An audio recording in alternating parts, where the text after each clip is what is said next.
ഒരു സിറ്റുവേഷനിൽ ഇത് പറയുന്നത് ശരിയാണോ എന്നറിയില്ല, പക്ഷേ യുണൈറ്റഡ് ഫാൻസ് എല്ലാവരും മറക്കാൻ ആഗ്രഹിക്കുന്ന ഒരു കാര്യം ഞാനിപ്പോൾ വീണ്ടും ഓർമ്മിപ്പിക്കാം. ഇനി ആർസണൽ വേഴ്സസ് മാഞ്ചസ്റ്റർ സിറ്റി. പേപ്പറിൽ തീർച്ചയായിട്ടും ഇത് തന്നെയാണ് ഈ ആഴ്ചത്തെ ബെസ്റ്റ് ഗെയിം. പക്ഷേ എൻ്റെ അഭിപ്രായത്തിൽ ഇത് വെറും സെക്കൻഡ് ബെസ്റ്റ് ആണ്. അത് എന്തുകൊണ്ടാണെന്ന് ഞാൻ ആദ്യത്തെ പോയിന്റ് പറയുമ്പോൾ നിങ്ങൾക്ക് മനസ്സിലാവും. Welcome back to the football ജനത്ത്. നമ്മുടെ ചാനലിലെ പുതിയൊരു പ്രീമിയർ ലീഗ് വീഡിയോയിലേക്ക് നിങ്ങൾക്ക് എല്ലാവർക്കും വീണ്ടും സ്വാഗതം. എനിക്കറിയാം നമ്മുടെ സബ്സ്ക്രൈബേഴ്സിൽ ഒരുപാട് പ്രീമിയർ ലീഗ് ഫാൻസ് ഒന്നുമില്ല, പക്ഷേ എന്നാലും ഞാൻ ഈ കണ്ടന്റ് ചെയ്യുന്നത് ഞാനൊരു വലിയ പ്രീമിയർ ലീഗ് ഫാൻ ആയതുകൊണ്ട് തന്നെയാണ്. നിങ്ങൾ ഇനി ഒരു പ്രീമിയർ ലീഗ് ഫാൻ അല്ലെങ്കിൽ കൂടി വീഡിയോയിൽ ചുമ്മാ ഒന്ന് ലൈക്ക് ചെയ്യാൻ ഞാൻ അഭ്യർത്ഥിക്കുകയാണ്. ഈ ലൈക്കുകളിലൂടെ പ്രീമിയർ ലീഗ് കണ്ടന്റ് ഇഷ്ടപ്പെടുന്ന ആൾക്കാരിലേക്ക് നമ്മുടെ വീഡിയോ എത്തും. അങ്ങനെ ഒരു പ്രീമിയർ ലീഗ് ഫാൻ ഈ വീഡിയോ കാണുകയാണെങ്കിൽ ഇതിൽ നിന്ന് എന്തെങ്കിലും ഒരു വാല്യൂ അവർക്ക് കിട്ടുമെന്ന് തന്നെയാണ് എൻ്റെ പ്രതീക്ഷ. അപ്പോൾ അധികം വൈകാതെ ഈ ആഴ്ച പ്രീമിയർ ലീഗിൽ നിങ്ങൾ മിസ് ചെയ്യാൻ പാടില്ലാത്ത 5 കാര്യങ്ങളിലേക്ക് നമുക്ക് കടക്കാം. ഞാൻ ആദ്യം പറയാൻ ഉദ്ദേശിക്കുന്നത് ടോട്ടൻഹാം ഹോട്ട്സ്പറിനെ കുറിച്ചാണ്. ഈ ഭൂലോകത്തിൽ വേറെ എവിടെയും ഇതുപോലൊരു ക്ലബ്ബ് ഉണ്ടാവില്ല. ഇതിനെക്കുറിച്ച് കൂടുതൽ മനസ്സിലാക്കാനായിട്ട് നവംബർ 23 മാഞ്ചസ്റ്റർ സിറ്റിക്കെതിരെ എത്തിഹാഡിൽ 4-0 ജയിച്ചതിന് ശേഷമുള്ള ടോട്ടൻഹാമിന്റെ റിസൾട്ടുകൾ നമുക്കൊന്ന് എടുത്തു നോക്കാം. ടോട്ടൻഹാം സിറ്റിയെ തോപ്പിക്കുമ്പോൾ പെപ്പിന്റെ ടീമിന് ഒരുപാട് പ്രശ്നങ്ങൾ ഉണ്ടായിരുന്നു. പക്ഷേ ഒരു കറന്റ് പ്രീമിയർ ലീഗ് ചാമ്പ്യൻ ടീമിനെ 4-0 തോപ്പിച്ച ടീം അടുത്ത 12 ലീഗ് മത്സരങ്ങളിൽ 10 എണ്ണത്തിലും തോറ്റു എന്ന് നിങ്ങൾ എവിടെയെങ്കിലും കേട്ടിട്ടുണ്ടോ? അതാണ് ടോട്ടൻഹാം. ഈ ഒരു റണ്ണിൽ ടോട്ടൻഹാം ലിവർപൂളിനോടും ഫോറസ്റ്റിനോടും ആർസണലിനോടും അതുപോലെ ന്യൂ കാസലിനോടും ഒക്കെ തോക്കുന്നത് നമുക്ക് മനസ്സിലാവും. ബിക്കോസ് ഇവരെല്ലാവരും ഈ ലീഗിലെ തന്നെ ഇൻഫോം ടീമുകളാണ്. പക്ഷേ എവർട്ടൺ, ലെസ്റ്റർ എന്നീ ടീമുകളായിട്ട് തോക്കുന്നതൊന്നും ഒരിക്കലും അക്സെപ്റ്റ് ചെയ്യാൻ പറ്റില്ല. ഈവൻ എവർട്ടൺ ആയിട്ടുള്ള മത്സരം തോറ്റതിലും നമുക്ക് അവർക്കൊരു കൺസിഡറേഷൻ കൊടുക്കാം. കാരണം എല്ലാ കൊല്ലവും റെലഗേഷൻ ട്രബിളിലായിട്ട് പോലും എവർട്ടൺ എപ്പോഴും ഇങ്ങനെ 1-2 ഫിക്ചറിൽ അവർ നല്ലോണം കളിച്ച് റിസൾട്ട് ഉണ്ടാക്കാറുണ്ട്. പക്ഷേ ഇമാജിൻ ലൂസിംഗ് ടു ലെസ്റ്റർ, അതും ഹോമില്. വാവ്! ഇതിനു മുമ്പ് വരെ 7 മത്സരങ്ങൾ തുടർച്ചയായിട്ട് തോറ്റ് സർവൈവ് ചെയ്യാൻ തന്നെ കഷ്ടപ്പെട്ടുകൊണ്ടിരിക്കുന്ന ലെസ്റ്റർ. എനിക്ക് ആക്ച്വലി ആഞ്ച് പോസ്റ്റക്കോഗ്ലുവിനെ കുറിച്ച് ആലോചിക്കുമ്പോൾ കുറച്ച് വിഷമമുണ്ട്. കാരണം പുള്ളി ഇതുവരെ പുള്ളിയുടെ ഫിലോസഫിയോട് വളരെ ട്രൂ ആയിട്ട് നിന്നിട്ടുള്ളൊരു മാനേജറാണ്. എന്തൊക്കെ സംഭവിച്ചാലും ഞാനൊരു ഹൈ ഡിഫെൻസീവ് ലൈനെ കളിക്കുള്ളൂ എന്ന് പുള്ളി ശബ്ദം എടുത്തേക്കുന്ന പോലെ. പക്ഷേ എൻ്റെ അഭിപ്രായത്തിൽ പുള്ളി മനസ്സിലാക്കേണ്ട കാര്യം ഇപ്പം ആ ഒരു ഫിലോസഫി ഫോളോ ചെയ്യാനുള്ള റിസോഴ്സ് ടോട്ടൻഹാമിൽ ഇല്ല. മിക്കി വാൻഡവീനും ക്രിസ്ത്യൻ റൊമേറോയും തിരിച്ചു വരുമ്പോൾ ഈ ടീമിന്റെ ഡിഫൻസ് ഒരുപാട് സ്ട്രോങ് ആവും. പക്ഷെ അവരില്ലാത്തപ്പോൾ ഇങ്ങനെ ഒരു റിസ്ക് എടുക്കേണ്ട ആവശ്യമുണ്ടോ? 1-2 കളിയാണെങ്കിൽ കുഴപ്പമില്ല. ഇത് തുടർച്ചയായിട്ടും തോൽവികൾ ഏറ്റുവാങ്ങിയിട്ടും അവിടെ തന്നെയാണ് പ്രശ്നമെന്ന് കണ്ടു നിൽക്കുന്ന നമുക്ക് വരെ വളരെ ക്ലിയർ ആയിട്ട് മനസ്സിലായിട്ടും പുള്ളി ആ സിസ്റ്റം മാറ്റാൻ തയ്യാറാവുന്നില്ല. ടോട്ടൻഹാം ഈ ആഴ്ച നേരിടാൻ പോകുന്ന ഏറ്റവും വലിയ പ്രശ്നം എന്താണെന്ന് വെച്ചാൽ അവർ ഫേസ് ചെയ്യാൻ പോകുന്നത് ബ്രെൻഫോർഡിനെ ഒരു എവേ മത്സരത്തിലാണ്. ഈ ലീഗിലെ ഏറ്റവും ടഫസ്റ്റ് എവേ മാച്ചുകളുടെ ലിസ്റ്റ് എടുത്താൽ ആൻഫീൽഡിനോടും ബോൺമത്തിന്റെ വൈറ്റാലിറ്റി സ്റ്റേഡിയത്തിനോടും ഒക്കെ കമ്പീറ്റ് ചെയ്യാൻ പറ്റുന്ന ഒരു ഫിക്സ്ചർ ആണ് ബ്രെൻഫോർഡ് അവേ.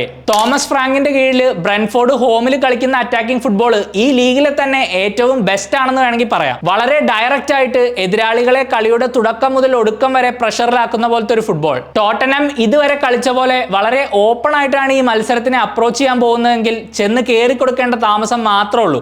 ബ്രെൻഫോർഡ് അവരുടെ നെഞ്ചത്ത് പൊങ്കാലയിടും. ഒരു ടോപ്പ് 4 പൊസിഷന് വേണ്ടി കമ്പീറ്റ് ചെയ്യും എന്ന് വിചാരിച്ച ടോട്ടൻഹാം ഇപ്പൊ 15ാം സ്ഥാനത്താണ്. അതുകൊണ്ട് തന്നെ പോസ്റ്റക്കോഗ്ലുവിന് ഒരുപാട് സമയവുമില്ല. ഇനിയെങ്കിലും ഈ ഓസ്ട്രേലിയക്കാരൻ കുറച്ചുകൂടെ പ്രാഗ്മാറ്റിക് ആയിട്ട് ചിന്തിച്ചില്ലെങ്കിൽ പുള്ളിയുടെ പണി എന്തായാലും പോകും. ഒരു ചെൽസി ഫാനായ എനിക്ക് ടോട്ടൻഹാമിനോട് ഒരു സിമ്പതി ഇല്ല, പക്ഷെ പോസ്റ്റക്കോഗ്ലുവിനോടുണ്ട്. കാരണം ഈ റിസൾട്ടുകളൊക്കെ സജസ്റ്റ് ചെയ്യുന്ന പോലെ അദ്ദേഹം ഒരിക്കലും ഒരു മോശം മാനേജർ അല്ല. പുള്ളിയുടെ സിസ്റ്റം കറക്റ്റ് ആയിട്ട് വർക്ക് ചെയ്യുമ്പോൾ ഈ ടീമുകൾ എങ്ങനെയാണ് കളിക്കുന്നതെന്ന് നമ്മൾ മുമ്പ് കണ്ടിട്ടുമുണ്ട്. പക്ഷേ ജീവിതത്തിലായാലും ഫുട്ബോളിലായാലും നമുക്ക് എപ്പോഴും ഒരു ബാലൻസ് വേണം.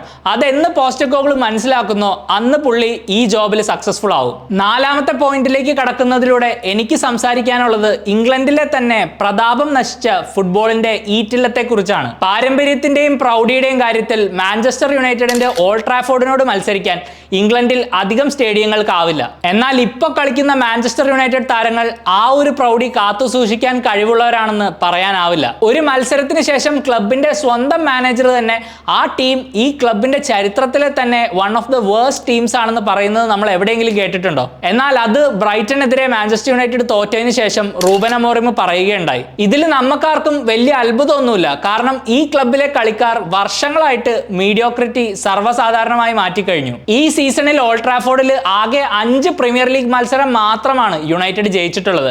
Liverpool, Forest, Tottenham, Bournemouth, Newcastle, Brighton എന്നിവരോടൊക്കെ അവിടെ തോറ്റപ്പോഴും വളരെ കൺവിൻസിംഗ് ആയിട്ട് ഒരു ഫൈറ്റ് പോലും പ്രൊഡ്യൂസ് ചെയ്യാണ്ടാണ് ഈ പ്ലേയേഴ്സ് തോറ്റിട്ടുള്ളത്. മാഞ്ചസ്റ്റർ യുണൈറ്റഡ് എന്ന ക്ലബ്ബ് വർഷങ്ങൾ കൊണ്ട് ബിൽഡ് ചെയ്ത് കൊണ്ടുവന്ന ഒരു ഐഡന്റിറ്റി ഇപ്പൊ വെറും ചാരമായി മാറിക്കഴിഞ്ഞു. ഇതിൽ നിന്നൊക്കെ ഒരു ഉയർത്തെഴുന്നേപ്പ് ഉണ്ടാവണമെങ്കിൽ ക്ലബിൽ അടിമുടി അഴിച്ചുപണി നടക്കണം.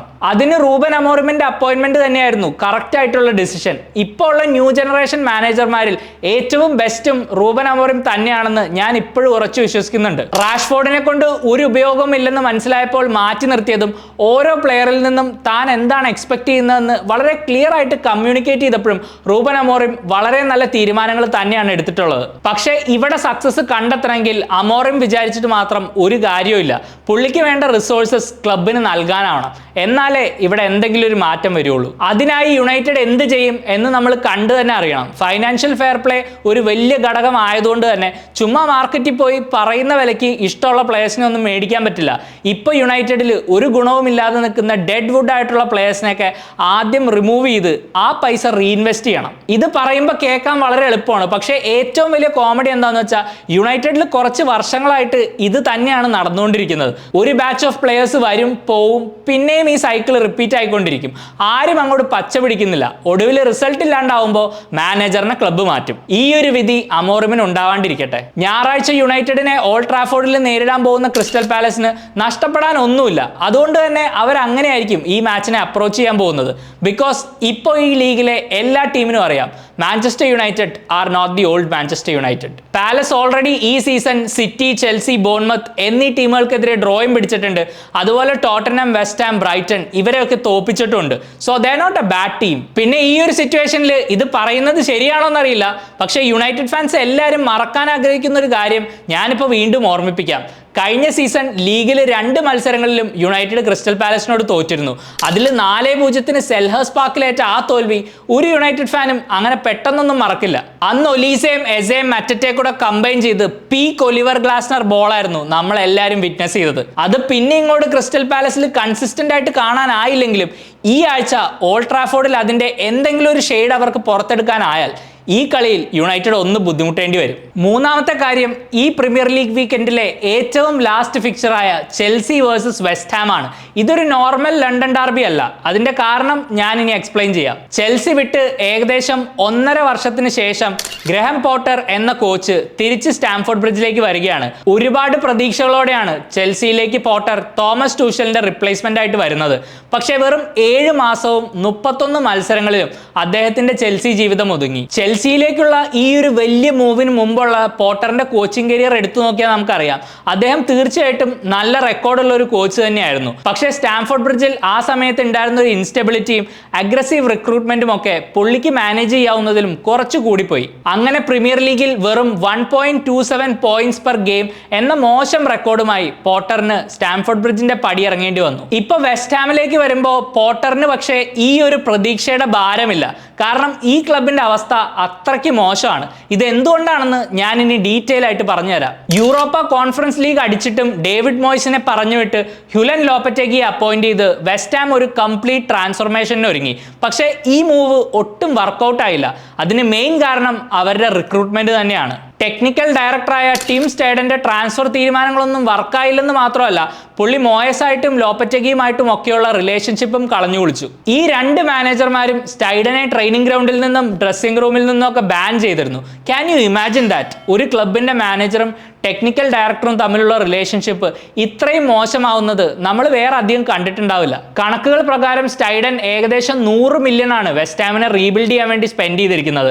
ഇതിൽ ബ്രസീലിയൻ ടീനേജ് താരമായ ലൂയിസ് ഗിൽഹെർമയ്ക്ക് വേണ്ടി മുടക്കിയ 25 മില്യൺ ആണ് ഏറ്റവും വലിയ മിസ്റ്റേക്കുമായി മാറിയിട്ടുള്ളത്. അതുപോലെ തന്നെ ഫുൾക്രുഗിനും ടൊഡിബോയ്ക്കും പറ്റിയ ഇഞ്ചുറിയും മാവ്രോപാനോസ് ഫോം കണ്ടെത്താത്തതും വെസ്റ്റ് ഹാമിന് വലിയ തിരിച്ചടിയായി മാറി. ഇത്രയും പൈസ മുടക്കിയ റിക്രൂട്ട്മെന്റ് സ്ട്രാറ്റജിയുടെ പിന്നിൽ വർക്ക് ചെയ്ത സ്റ്റൈഡൻ വെസ്റ്റ് ഹാമിന്റെ മെയിൻ പ്ലേയേഴ്സിനൊന്നും നല്ല ബാക്കപ്പുകളെ കൊണ്ടുവന്നില്ല എന്നുള്ളതും ഒരു വലിയ പ്രശ്നമായി മാറിക്കഴിഞ്ഞു. ശരിക്കും പോട്ടർ വെസ്റ്റ് ഹാമിന്റെ മാനേജർ ആവാമെന്ന് അക്സെപ്റ്റ് ചെയ്തപ്പോൾ കുമ്പളങ്ങി നൈറ്റ്സിൽ ഷെയ്ഡ് നിഗം പറഞ്ഞാണ് എനിക്ക് ഓർമ്മ വന്നത്, നിങ്ങൾ വന്നത് കറക്റ്റ് സ്ഥലത്തേക്കാണ്, ഇവിടെ ഇനി തൊലഞ്ഞു പോകാൻ ഒന്നുമില്ല. എന്തൊക്കെയായാലും വെസ്റ്റ് ഹാമിന് ചെൽസിയെ ഫേസ് ചെയ്യാൻ പറ്റിയ പെർഫെക്റ്റ് ടൈമാണിത്. എപ്പോഴൊക്കെയോ വേണമെങ്കിൽ ടൈറ്റിൽ കണ്ടന്റേഴ്സ് വരെ ആവും എന്ന് പലരും പറഞ്ഞ ചെൽസി ഇപ്പൊ ടോപ്പ് 4 ഫിനിഷ് ചെയ്യാൻ പോലും ഫേവറേറ്റ്സ് അല്ല. വെസ്റ്റ് ഹാം ഈ കളി ജയിക്കുമെന്ന് എനിക്ക് തോന്നുന്നില്ല. ബിക്കോസ് പോട്ടർ ഒരു നല്ല കോച്ച് ആണെങ്കിൽ കൂടി അവിടുത്തെ പ്രശ്നങ്ങളൊക്കെ സോൾവ് ചെയ്യാൻ ഇനിയും ഒരുപാട് സമയം വേണ്ടി വരും. പക്ഷെ തീർച്ചയായിട്ടും West Ham have enough individual quality to get a few results. അതുകൊണ്ട് തന്നെ ഈ ഒരു ഓപ്പർച്യൂണിറ്റിയിൽ പണ്ട് അലൻ ഷീറർ പറഞ്ഞ പോലെ താൻ വെറും ഒരു അണ്ടർഡോഗ് മാനേജർ അല്ലെന്ന് തെളിയിക്കാൻ പോട്ടർ ഭയങ്കര ഡെസ്പറേറ്റ് ആയിരിക്കും. ആൻഡ് അതിനുള്ള അവസരം തന്റെ പഴയ ക്ലബ്ബായ ചെൽസിക്കെതിരെ തന്നെ ലഭിക്കുകയാണെങ്കിൽ അതിലും വലിയൊരു ഓപ്പർച്യൂണിറ്റി ഉണ്ടോ? ഇനി ആർസണൽ വേഴ്സസ് മാഞ്ചസ്റ്റർ സിറ്റി. പേപ്പറിൽ തീർച്ചയായിട്ടും ഇത് തന്നെയാണ് ഈ ആഴ്ചത്തെ ബെസ്റ്റ് ഗെയിം. പക്ഷേ എന്റെ അഭിപ്രായത്തിൽ ഇത് വെറും സെക്കൻഡ് ബെസ്റ്റ് ആണ്. അത് എന്തുകൊണ്ടാണെന്ന് ഞാൻ ആദ്യത്തെ പോയിന്റ് പറയുമ്പോൾ നിങ്ങൾക്ക് മനസ്സിലാവും. ഈ സീസൺ തുടങ്ങുന്നതിന് മുമ്പ് നമ്മൾ എല്ലാവരും വിചാരിച്ചത് ആർസണലും സിറ്റിയും തമ്മിലുള്ള ഒരു വലിയ ഏറ്റുമുട്ടലായിരിക്കും ഈ വർഷത്തെ ടൈറ്റിൽ റേസ് എന്ന്. പക്ഷേ ഇതിന്റെ ഇടയിലേക്ക് ആരും പ്രതീക്ഷിക്കാത്ത പോലെയാണ് ആർനെ സ്ലോട്ടിന്റെ ലിവർപൂൾ ഇമാതിരി ഫോമിൽ കയറി വന്നിരിക്കുന്നത്. അവർ കയറി വന്നെന്ന് മാത്രമല്ല, അവർ ഈ ലീഗ് ഡോമിനേറ്റ് ചെയ്തുകൊണ്ടിരിക്കുകയാണ്. ഇങ്ങനൊരു സാഹചര്യത്തിൽ ഈ ഒരു ഫിക്സ്ചറിന്റെ ഇമ്പോർട്ടൻസ് ചിലരെങ്കിലും കുറച്ച് കണ്ടേക്കാം. പക്ഷേ നിങ്ങളിതൊരു സിറ്റിയോ ആർസണൽ ഫാനോട് ചോദിച്ചാൽ അവരൊരിക്കലും തോക്കാൻ ആഗ്രഹിക്കാത്തൊരു മത്സരമാണിത്. ഈ ഒരു റൈവലറി വളരെ റീസെന്റ് ആണെങ്കിൽ പോലും അതിന് അതിൻ്റെതായ ഒരു വാശിയും ഇമ്പോർട്ടൻസും ഇതിനോടകം തന്നെ വന്നു കഴിഞ്ഞു. ഈ സീസണിൽ ഇതിനു മുമ്പ് ആർസണലും സിറ്റിയും എത്തിഹാഡിൽ ഏറ്റുമുട്ടിയപ്പോൾ എന്റെ അഭിപ്രായത്തിൽ ഞാൻ ഈ സീസണിൽ കണ്ട വൺ ഓഫ് ദ ബെസ്റ്റ് മത്സരങ്ങൾ തന്നെയായിരുന്നു അത്. ആൻഡ് ആ ഒരു മാച്ചിന്റെ വീറും വാശിയും ഒക്കെ ഫുൾ ടൈമിന് ശേഷവും നമ്മൾ എല്ലാവരും കണ്ടതാണ്. ഈ കഴിഞ്ഞ മത്സരത്തിൽ ചെൽസിയോട് ജയിച്ചെങ്കിലും സിറ്റിയുടെ പ്രശ്നങ്ങളെല്ലാം മൊത്തത്തിൽ മാറിയെന്ന് പറയാനാവുകയില്ല. അതുകൊണ്ട് തന്നെ എമിറേറ്റ്സിൽ നടക്കാൻ പോകുന്ന ഈ ഒരു മാച്ച് തീർച്ചയായിട്ടും ഒരു വലിയ ചാലഞ്ച് തന്നെയാണ്. ഈ സെയിം ഫിക്സ്ചറിൽ കഴിഞ്ഞ സീസൺ എമിറേറ്റ്സിൽ സിറ്റി ആർസണലിനോട് തോറ്റിരുന്നു. അൾട്ടിമേറ്റ്ലി പ്രീമിയർ ലീഗ് ടൈറ്റിൽ റേസിൽ അത് വലിയൊരു ഡിഫറൻസ് ഒന്നും ഉണ്ടാക്കിയില്ലെങ്കിലും ആ ഒരു വിജയം വലിയൊരു സ്റ്റേറ്റ്മെന്റ് ആയിരുന്നു. മിക്കായൽ ആർട്ടറ്റയും ആർസണലും ഈ പ്രീമിയർ ലീഗ് ടൈറ്റിലിന് വേണ്ടി കമ്പീറ്റ് ചെയ്യാൻ റെഡി ആണെന്നുള്ള ഒരു സ്റ്റേറ്റ്മെന്റ്. ഇപ്പോഴത്തെ കറന്റ് സിറ്റുവേഷൻ നോക്കുകയാണെങ്കിൽ ഈ മത്സരം ജയിക്കാൻ ആർസണൽ തന്നെയാണ് favourites. But I really like what I saw from Omar Marmoush the other day. പുള്ളിയുടെ മൂവ്മെന്റ് ഒക്കെ അടിപൊളിയാണ്. നമുക്കറിയാം ഇപ്പോഴും വില്യം സലീബയുടെ ഫിറ്റ്നസിൽ 100% ഉറപ്പ് ആർസണലിന് പറയാനാവുകയില്ല. ഈ മത്സരത്തിൽ സലീബ കളിച്ചില്ലെങ്കിൽ this will be an open game. പിന്നെ മൈൽസ് ലൂയിസ് കെല്ലിക്ക് കഴിഞ്ഞ കളി കിട്ടിയ റെഡ് കാർഡും ആർസണലിന് ഒരു വലിയ തിരിച്ചടിയാണ്. കാരണം വളരെ ഈസി ആയിട്ടാണ് ഈ അക്കാഡമി താരം ലെഫ്റ്റ് ബാക്ക് പൊസിഷൻ തന്റേതാക്കി മാറ്റിയത്. പിന്നെ ഹാലൻഡും ലൂയിസ് കെല്ലിയുമായിട്ടുള്ള ആ ഒരു ഇൻസിഡന്റിന്റെ പാർട്ട് 2 കാണാമെന്ന് വിചാരിച്ചിരുന്ന നമുക്ക് എല്ലാവർക്കും ഈ ഒരു റെഡ് കാർഡ് സസ്പെൻഷൻ ഒരു വലിയ ഡിസപ്പോയിന്റ്മെന്റും ആണ്. ആർസണലിനെ സംബന്ധിച്ചിടത്തോളം അവർക്ക് ലീഗ് ടൈറ്റിൽ അടിക്കണമെന്ന് എന്തെങ്കിലും ഒരു മൈന്യൂട്ട് ചാൻസ് നിലനിർത്തണമെങ്കിൽ അവരിനിയുള്ള ഒരു മത്സരത്തിലും ഒരു പോയിന്റും ഡ്രോപ്പ് ചെയ്യാൻ പാടില്ല. പെപ്പിനെയും സിറ്റിയെയും സംബന്ധിച്ച് ഇതൊരു അഭിമാന പ്രശ്നവുമായി മാറിക്കഴിഞ്ഞു. ആർസണലും സിറ്റിയും തമ്മിലുള്ള മത്സരങ്ങൾ നമ്മൾ ഒരിക്കലും ഡിസപ്പോയിന്റ് ചെയ്യാറില്ല. പക്ഷെ ഞാൻ ഇനി പറയാൻ പോകുന്ന മാച്ചാണ് നിങ്ങൾ എല്ലാവരും കണ്ടിരിക്കേണ്ടത്. യെസ്, നമ്മൾ പറയാൻ പോകുന്നത് ബോൺമത്ത് ലിവർപൂൾ മത്സരത്തെ കുറിച്ച് തന്നെയാണ്. ഈ സീസൺ ലീഗ് ടൈറ്റിൽ അടിക്കാൻ ഏറ്റവും ചാൻസ് ഉള്ള ടീമും ഈ സീസൺ ഏറ്റവും നല്ല കോച്ചിങ് ലഭിച്ച ടീമും. ഈ സീസണിൽ നോട്ടിംഗ്ഹാം ഫോറസ്റ്റിനെ കുറിച്ച് നമ്മൾ എല്ലാവരും ഒരുപാട് സംസാരിച്ചിട്ടുണ്ട്. അതുപോലെ തന്നെ ഈക്വലി ക്രെഡിറ്റ് അർഹിക്കുന്ന ഒരു ടീമാണ് ബോൺമത്ത്. കഴിഞ്ഞ 12-18 മാസങ്ങളിൽ ഇവരുടെ റിക്രൂട്ട്മെന്റ് ആയിക്കോട്ടെ, കോച്ചിങ് ആയിക്കോട്ടെ, ഡിസിഷൻ മേക്കിംഗ് ആയിക്കോട്ടെ, എല്ലാം പെർഫെക്റ്റ് ആണ്. ശരിക്കും ഇത്രയും ചെറിയൊരു ബഡ്ജറ്റിൽ ഒരു കമ്മ്യൂണിറ്റി ക്ലബ്ബ് പോലെ നടന്നു പോകുന്ന ബോൺമത്ത് ഇത്രയും നല്ല പെർഫോമൻസുകൾ കൊണ്ടുവരാൻ കാരണം അവരുടെ ഈ തീരുമാനങ്ങൾ തന്നെയാണ്. സ്പെയിനിലെ ബാസ്ക് മേഖലയിൽ നിന്ന് വരുന്ന ആന്റണി ഇറയോള എന്ന കോച്ച് തന്റെ ആദ്യത്തെ സീസണിൽ എന്തോരം സ്ട്രഗിൾ ചെയ്തു എന്ന് നമുക്ക് ഓർമ്മയുണ്ട്. ഇറയോളയുടെ കീഴിൽ ബോൺമത്ത് ഒരു വിജയത്തിനായി കഷ്ടപ്പെടുന്നത് വരെ നമ്മൾ കണ്ടിട്ടുണ്ട്. പക്ഷേ റിസൾട്ടുകൾ ഇല്ലാഞ്ഞിട്ടും ഈ ഒരു ക്ലബ്ബ് ആ കോച്ചിനെ തുടർന്ന് സപ്പോർട്ട് ചെയ്തു. ആ വിശ്വാസത്തിന്റെ ബലമാണ് നമ്മൾ ഇപ്പൊ കണ്ടുകൊണ്ടിരിക്കുന്നത്. ഒരുപാട് സ്റ്റാർ വാല്യൂ ഒന്നുമുള്ള ടീം അല്ല ബോൺമത്ത്. പക്ഷേ ഓരോ കളിക്കാരനും അവന്റെ ഡ്യൂട്ടി കറക്റ്റ് ആയിട്ട് അറിയാം. അത് ഇറയോളയുടെ കോച്ചിങ്ങിന്റെ മികവ് തന്നെയാണ്. ശരിക്കും സൂപ്പർ താരങ്ങൾ ഈ ടീമിൽ ഇല്ലെന്ന് ഞാൻ എടുത്തു പറയുന്നത് ഒരു വലിയ തെറ്റ് തന്നെയാണ്. കാരണം ഇപ്പോൾ ഈ ടീമിനെ നമ്മൾ നോക്കുകയാണെങ്കിൽ പല പൊസിഷനിൽ കളിക്കുന്ന പല കളിക്കാരും ഈ ലീഗിലെ തന്നെ വൺ ഓഫ് ദ ബെസ്റ്റ് കളിക്കാരെ മാറിക്കഴിഞ്ഞു. ലെഫ്റ്റ് ബാക്കായ മിലോഷ് കെർക്കേസ്, സെന്റർ ബാക്കുകളായ ഡീൻ ഹ്യൂസൺ, ഇല്യ സബേർണി, അതുപോലെ തന്നെ ഫോർവേഡ് താരങ്ങളായ ഡാങ്കോ ഒറ്റാര, ആന്റോൻ സെമെന്യോ ആൻഡ് ജസ്റ്റിൻ ക്ലൈവേർട്ട്. ഒരു പക്ഷേ ഇവരാരും തന്നെ അടുത്ത കൊല്ലം ഈ ക്ലബ്ബിൽ ഉണ്ടാവുകയില്ല. കാരണം ഈ ലീഗിലെയും യൂറോപ്പിലെയും ഒക്കെ പല വമ്പൻ ക്ലബ്ബുകളും ഇവരെ ഇപ്പൊ തന്നെ നോട്ട് ഔട്ട് കഴിഞ്ഞു. ഇതാണ് ബോൺമത്തിനെ പോലെയുള്ള ക്ലബ്ബുകളൊക്കെ എപ്പോഴും ഫേസ് ചെയ്യുന്ന മെയിൻ ചാലഞ്ച്. അവരുടെ ഏറ്റവും നല്ല പ്ലേയേഴ്സിനെ എപ്പോഴും ഭീമൻ ട്രാൻസ്ഫർ തുകകൾ നൽകി വലിയ വലിയ ക്ലബ്ബുകൾ മേടിച്ചുകൊണ്ട് പോകും. ശരിക്കും അങ്ങനെ ഒരു വിധി ഈ ടീമിന് വരല്ലേ എന്നാണ് എന്റെ പ്രാർത്ഥന. കാരണം അവർ കളിക്കുന്ന ഫുട്ബോൾ അത്രമേൽ എന്റർടൈനിങ്ങും എക്സൈറ്റിംഗും ആണ്. ഇതുപോലെ തന്നെ ഒരു ഡ്രീം സീസൺ എൻജോയ് ചെയ്തുകൊണ്ടിരിക്കുന്ന നോട്ടിംഗ്ഹാം ഫോറസ്റ്റിനെ കഴിഞ്ഞ ആഴ്ച ബോൺമത്ത് 5-0 തകർത്തത്. അതിനു മുമ്പ് ന്യൂ കാസിൽ, മാഞ്ചസ്റ്റർ യുണൈറ്റഡ് എന്നീ 2 ടീമുകളെയും ബോൺമത്ത് വളരെ സിമ്പിൾ ആയിട്ട് അടിച്ച് നിലംപരിശാക്കി. അവരിങ്ങനെ ഒരു മൊമെന്റത്തിലൂടെ കടന്നു പോകുമ്പോഴാണ് ലീഗ് ലീഡേഴ്സ് ആയ ലിവർപൂൾ ബോൺമത്തിന്റെ വൈറ്റാലിറ്റി സ്റ്റേഡിയത്തിലേക്ക് വരുന്നത്. ലിവർപൂൾ ആദ്യമൊക്കെ വളരെ സിമ്പിൾ ആയിട്ട് കുറെ കളികൾ ജയിച്ചു പോയപ്പോൾ നമ്മളെല്ലാവരും പ്രതീക്ഷിച്ചിരുന്നത് സീസണിൽ എവിടെയെങ്കിലും അവരൊന്ന് തളരുമെന്നാണ്. പക്ഷേ നമ്മളൊക്കെ പ്രതീക്ഷിച്ചെത്ത തകരാറുകൾ അവരിൽ വന്നിട്ടില്ല. ഒരു വലിയ ട്വിസ്റ്റ് ഈ സീസണിൽ സംഭവിച്ചില്ലെങ്കിൽ ഈ കൊല്ലം ലിവർപൂൾ തന്നെ ലീഗ് അടിക്കും. അതിൽ വലിയ സംശയമൊന്നുമില്ല. യർഗൻ ക്ലോപ്പിൽ നിന്നും ഈ ഒരു സ്ക്വാഡിനെ ടേക്ക് ഓവർ ചെയ്ത ആർനെ സ്ലോട്ട് അവരെ നല്ലോണം ഫൈൻ ട്യൂൺ ചെയ്ത് കഴിഞ്ഞിരിക്കുന്നു. ഈ സീസണിൽ തന്നെ അത്രമേൽ നന്നായി കളിക്കാത്ത പല മത്സരങ്ങളിലും അവർക്ക് വിജയം കണ്ടെത്താനും ആയിട്ടുണ്ട്. എനിക്ക് ഏറ്റവും റീസെന്റ് നടന്ന ബ്രെൻഫോർഡ് ആയിട്ടുള്ള എവേ മത്സരത്തിലാണ് ഇത് ഏറ്റവും കൂടുതൽ ഫീൽ ചെയ്തത്.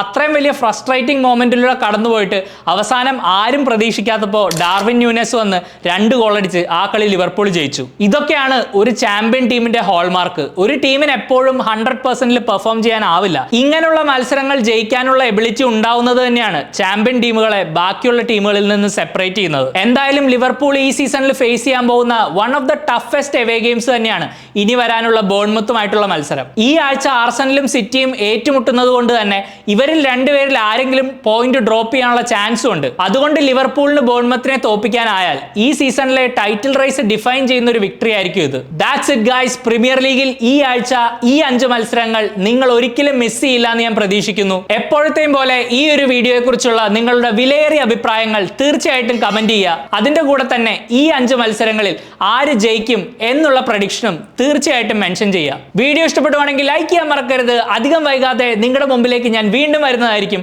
അതുവരേക്കും you take care. Bye for now.